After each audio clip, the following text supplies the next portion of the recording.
Hi guys, ano-ano yung mga lesson learned sa Forex na applicable sa real life?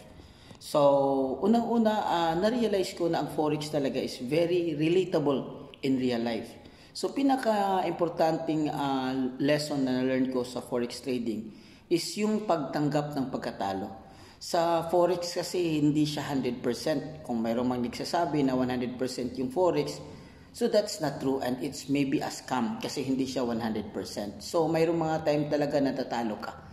So ganun din sa life, sa business, may mga attempt talaga na hindi mo makuha kaagad kung ano yung target mo.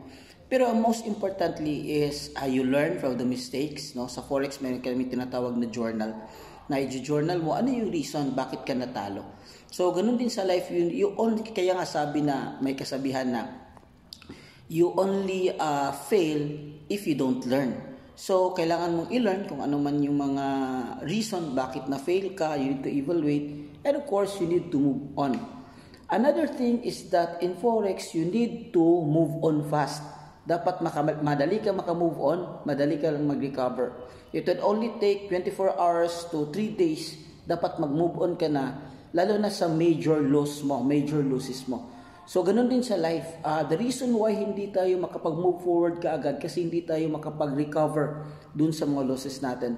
Pick up yourself, learn from your mistake, control your emotion, and then move on. So, ganun ka-importante. Mga life lesson na na-learn ko sa Forex trading is number 1 is normal lang na matatalo tayo, move on and learn from it.